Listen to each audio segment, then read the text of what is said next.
Hello and welcome into this week's NASCAR K&N Pro Series Rewind show right here on Racing News Now. As always, I'm your host, Garth Allen. Thank you once again for joining me today. If this is your first time catching a Racing News Now video, consider going down below to hit that subscribe button and ring the bell for notifications so you don't miss a thing going forward from R&N.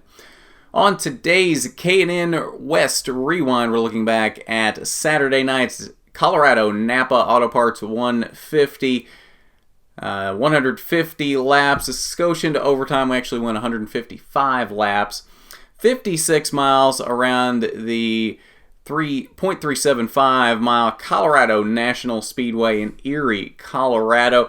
And I'm going to say, first off, right now, I don't want to hear anybody complaining about car counts at any race, K&N, ARCA, anything going forward. We had 14 cars in this race, and this, personally, I think was the best race we have seen at any level of NASCAR, from K&N all the way up to the Cup Series, all this season. This race was fantastic. Green flag to checkered flag, this was a fantastic race. If you missed the Fans Choice TV live broadcast last night, you need to watch the NBCSN broadcast. It's Thursday, 6 p.m. on NBCSN, 6 p.m. Eastern. This race was fantastic. There was a solid 20, 30, maybe 40 lap stretch there in the middle of the race where there were 5 cars under a blanket going for the lead of this race between Cody Vanderwall, Derek Kraus, Hailie Deegan, Brittany Zamora, and Jagger Jones. 5 cars literally bumper to bumper, 2 wide. They were 4 wide at one point on a restart on an under half-mile short track. This race had everything you could possibly want as a race fan. And if you didn't like this race, I don't know what you're looking for, to be completely honest with you. Anyway, 4 caution flags in this race for a total of 22 laps. First one came at lap 75. That was the competition caution, NASCAR's quasi-stage break, since there aren't live pit stops in these races. Throw a caution at lap 75, give everybody a chance to get a pit stop without really losing a bunch of time, since pit road is outside the track. Lap 106, the 0 of Bobby Hillis spun in turn number 1. Lap 125 was the second competition caution for a quasi-stage break. Final caution, lap 148 to set up overtime. The 99 of Brittany Zamora spun in turn 2, battling with her teammate Derek Kraus for third. Before this happened, Hailie Deegan was running away with this race. She had, I don't know, probably a 10-car length lead over Jagger Jones, and then Jagger Jones had another probably 5-7 car lengths back to that battle between Kraus and Zamora. So it had widened out at the end of the race, and Hailie Deegan was running away with it. She had easily the fastest car on the track. Then we set up the overtime, and things got interesting again. Lap leaders on the night. We had 4 lead changes among 5 drivers. Hailie Deegan did lead the most laps in this race with 66. Cody Vanderwall led a good portion of laps as well. He led the first 46 laps from the pole. And Derek Kraus led 43 laps in this race. Again, Vanderwall led the first 46 from the pole.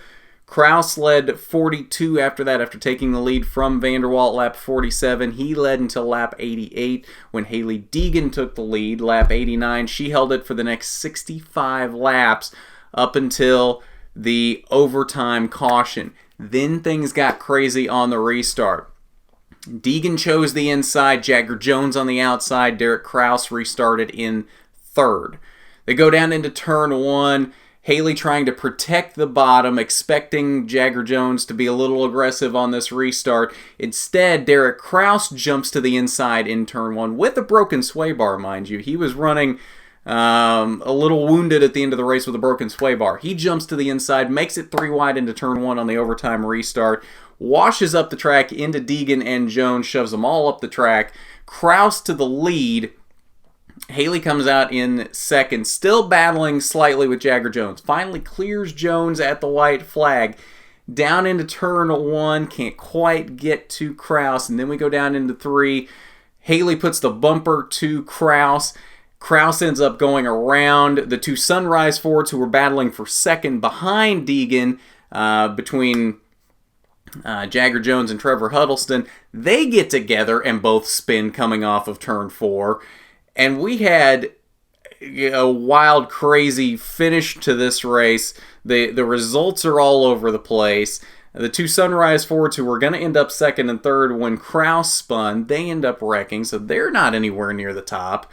Brittany Zamora, who had wrecked to cause that overtime caution, ends up battling her way back for a good finish. Crazy, crazy finish, but Hailie Deegan does get her second win of the season, third career K&N Pro Series victory for her. Let's get into those results. Hailie Deegan, of course, as we said, gets the win. Cody Vanderwall battles back for a second place finish after all the chaos at the end of the race. Todd Souza came through the smoke for a third place finish. Brittany Zamora rebounded through all of that for a fourth place finish. And Matt Levine rounded out the top 5.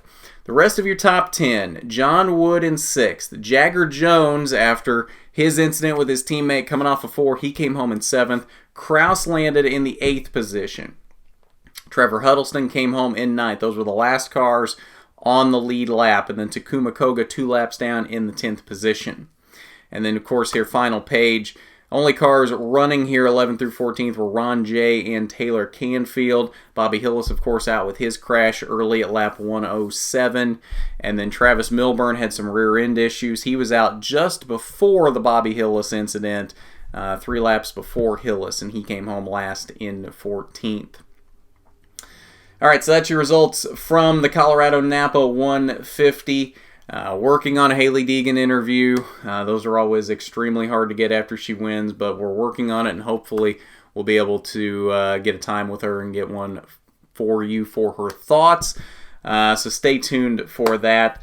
But let's go ahead and get into the standings after this race. They have jumbled up a bit. Derek Kraus does still hold the points lead even after his 8th place finish, but the lead has shrunk to 12 points with Hailie Deegan now moving into that second position.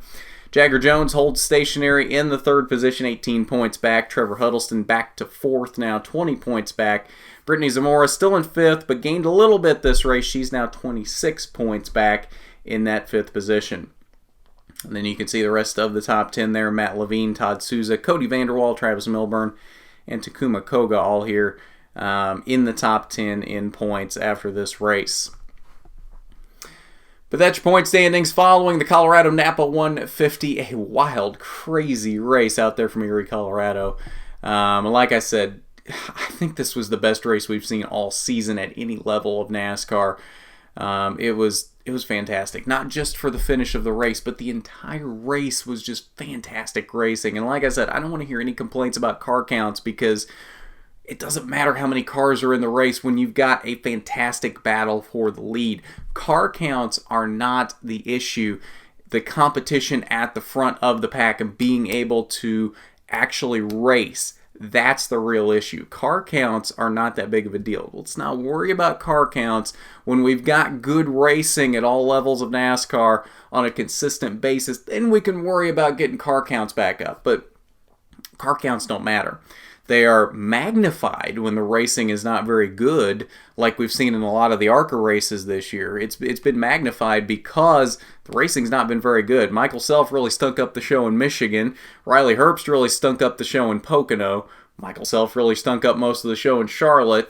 So car counts get magnified whenever the racing is not very good and the leader's a half a lap ahead of everybody. But when you've got good racing at the front of the pack, it doesn't matter that there's only 14 cars on the track. It really doesn't. So that's my 2 cents. I'm going to get off my soapbox now. We've had a lot of rewind shows go up this weekend. ARCA and Truck Rewinds. We had an Xfinity Rewind go up. Michael Self winner interview from the ARCA race. We'll have a Cup Rewind coming up here late tonight to talk about their race in Michigan. So lots happening on RNN this weekend. It's been a busy weekend of racing. It's been a good weekend for racing. Hope you've enjoyed this weekend as much as I have because there's been some good racing this weekend, especially in this K&N race. But if you haven't done it already, you need to go down below, hit that subscribe button, ring the bell for notifications so you don't miss a thing going forward from RNN. While you're down there, why don't you hit that big thumbs up button if you like the video. It is much appreciated when you do. But at that, this has been the NASCAR K&N Pro Series Rewind Show. I'm Garth Allen for Racing News Now.